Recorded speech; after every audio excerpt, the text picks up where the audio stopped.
千里之行，始于足下。A journey of 1,000 miles begins beneath the feet. We now gather in the Tao to travel the journey together. Welcome to Tao Talks with Eric Lin, where we take a deep dive into the Tao Te Ching by Lao Tzu.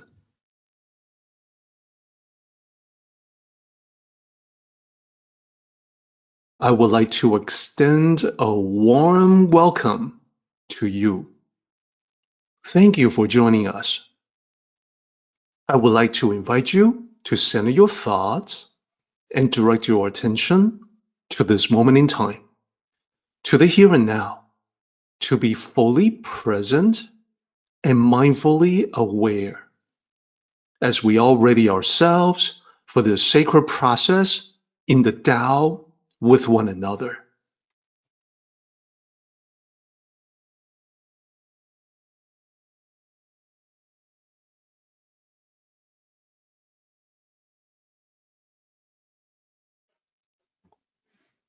In this slide, what I have done here is that I have lined up 17, 18, and 19 as the rows of this table. If we go from the top down, we will see the thought process of Lao Tzu and how it flows through the 3 connected chapters. What Lao Tzu has in mind is one overarching concept expressed in 3 parts. And in the columns, I have the conventional thinking on the left, the Tao perspective on the right. And that comparison and contrast is what the 3 characters are about. Although it may not be apparent at first. So let me take you through how that works, starting with 17. In the conventional thinking column, remember the chapter was about the 4 levels ruler, from the highest to the lowest. In the second level of the hierarchy, the popular ruler has done good things for us, the people. So we all like and praise the ruler. In conventional thinking, this is the highest level. The Tao paradigm goes beyond that and elevates it to the level of the Tao, which looks different. And it is not the best to have this popular ruler who has done good things. Why not? Because this, by nature, is not lasting. Rulers come and go. So this goodness will last as long as the good ruler is ruling. It will last as long as the good ruler's nature does not change, that he or she remains good. One can never be certain how things will change in the world. Suppose the ruler passes away. Suppose the ruler is overthrown. Suppose the ruler hands the throne to a successor. The next king. Will the next king be as good as the previous king? Nobody can say for sure. If this is not lasting, then it is not the Tao. It is not aligned or congruent with the Tao. What can be more lasting than that? Well, what does Lao Tzu identify as the highest level of rulers? Here's the Tao perspective. The wise ruler has planned prepared and provided guidance, so people feel they did it themselves. The work of the wise ruler at the highest level is done behind the scenes. It's unnoticed by many. In 17, the way that Lao Tzu describes it is that the people all say, we did it ourselves naturally. And it would be the public works that in the left-hand column, people expect the ruler or the government to do for them. In the right-hand side, when people need something done, and you can think about maybe paving the road, building a bridge, maybe dig a well, building a water wheel, things that benefit the community. When they want something done, they are directed to imagine like a government warehouse where they can find instructions, material, and tools. So they have the means to help themselves. So in this scenario, with this approach, motivating the people to take action, this will last as long as people are around. When they are done building it, they take ownership and pride in what they have built. They know how to maintain it because they built it themselves. They pass the knowledge on to the next generation. This lasting nature makes what we're talking about here much closer to the Tao. So it is no surprise that Lao Tzu would say, such a ruler that knows how to do that is the highest ruler. People don't even know what the ruler has done for them. They feel they have done it themselves. In this way, they can enjoy the benefit of what they have created. They don't need to depend on the ruler or the government. So I think that makes a lot of sense. The same thinking continues on into the previous chapter, 18. In that chapter, we talk about what happens when the Tao has faded in the world. So the conventional thinking in facing a world where the Tao is not as present as it once was is that, look, everybody, we need to promote virtues like benevolence, justice, filial piety, loyalty, and so on.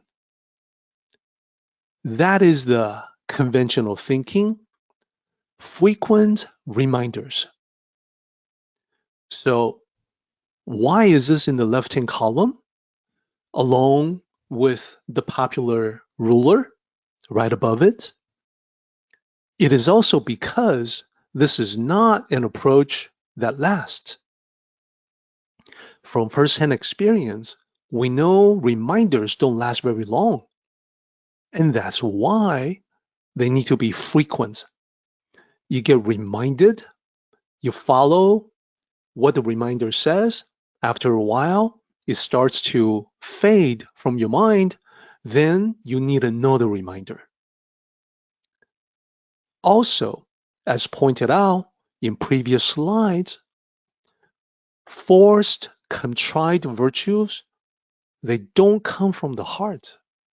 They lack authenticity. So think about it. Fake, pretentious virtues can be worse than no virtues at all because it's just so pretentious. It is so fake. It's not even real. So from the Tao perspective, what would be something that's better, like the highest level of rulers compared to the popular ruler?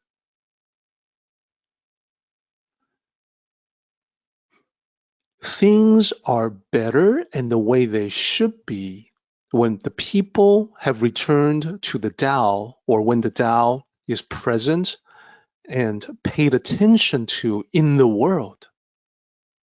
Then all the virtues that we've been talking about, they are simply parts of the common social norm. They come naturally to everyone. Why is this aligned with the Tao? Why is it closer to the Tao? Because it lasts. This can be lasting precisely because it is natural.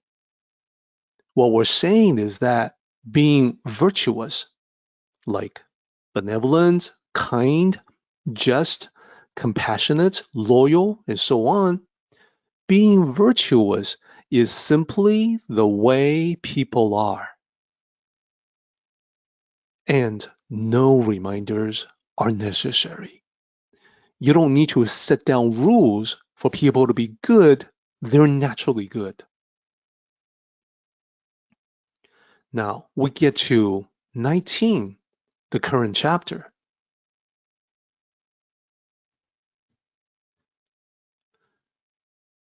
When we talk about sagacity and knowledge, the conventional thinking is give us the knowledge we need, provide us with wisdom to solve our problems.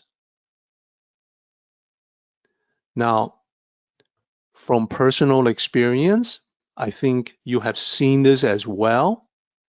We know people do not value what they can easily get. If they get something for free, they assume it is worthless. This applies to anything, and that includes knowledge. So when a help cultivator helps people using the Tao wisdom that he or she has learned, it may seem like a positive thing, but there are actually some potential negatives. For instance, there's an ego boost when people praise the Tao cultivator for the wisdom.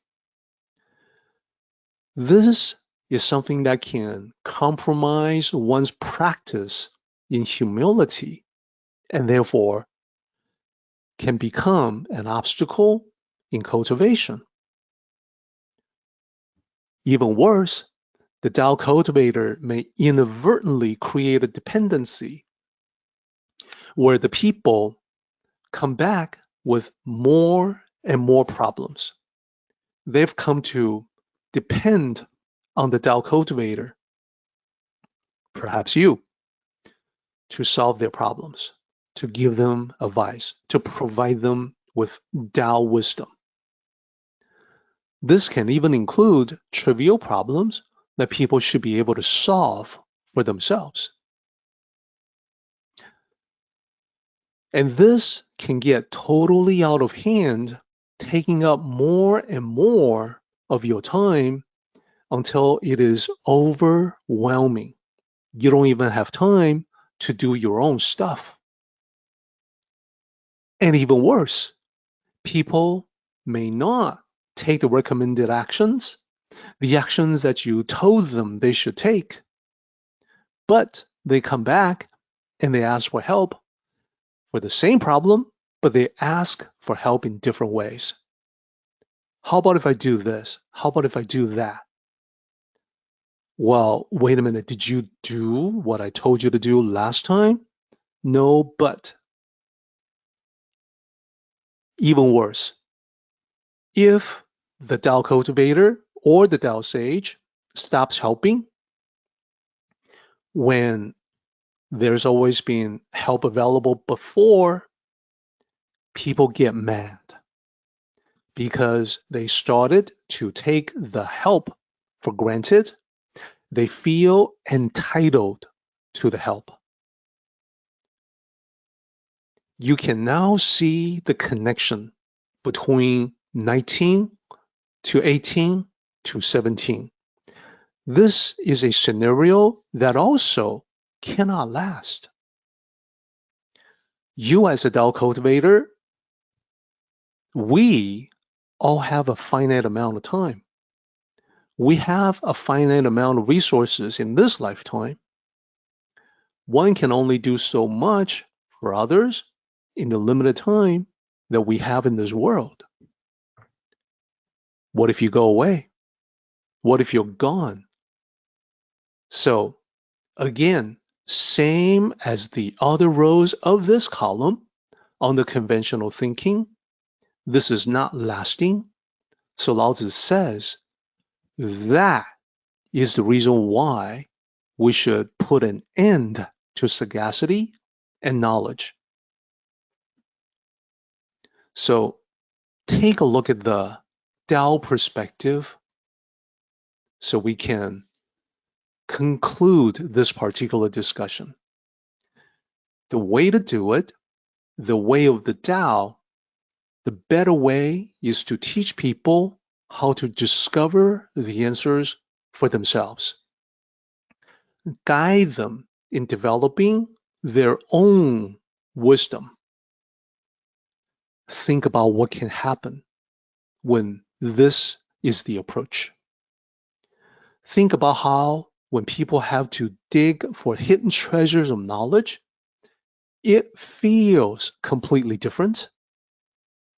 There is the thrill of discovery because, hey, we have learned something new. This is exciting. The process of discovery, once mastered, is something that people can use to learn other bits of knowledge and wisdom. The process of discovery does not change, even though the wisdom or knowledge may be completely new. Lastly, and most importantly, what the people discover for themselves, they cherish, they treasure. So in this way, what the Tao would advise is to not give prepackaged wisdom to people, but to guide them on the path of discovery, the discovery of their own solutions. You and I can never predict what additional problems will manifest in life going forward. But whatever those new problems turn out to be in the future, the people who have developed their own ability to find wisdom and knowledge, they have a far better chance of solving whatever will come their way without having to turn to anyone else. Now you can see how this is actually connected to the previous chapters. And I will remark that today, right now, most people, for the most part, are still dwelling in the left-hand column. It would take an effort for most people to shift their mental paradigm from the left to the right. This is what the Tao does. It presents a higher level of clarity and understanding about the nature of the world and the nature of human beings. And now you have learned the way that Lao Tzu looked at the world. I hope that you will adopt his mental paradigm as your own. Lastly, I will remark that what we're talking about here is nothing new in the world of Western wisdom. Everything we're talking about in the left-hand column is like when we say, give the man a fish and feed him for a day. That's the conventional thinking. The right-hand column is the better way. teach the man how to fish, and feed him for a lifetime. So that's what I meant by the self-sufficiency of the Tao.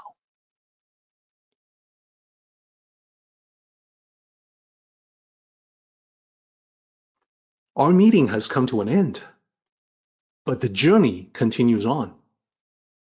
Until next time, may the Tao fill you with peace and happiness.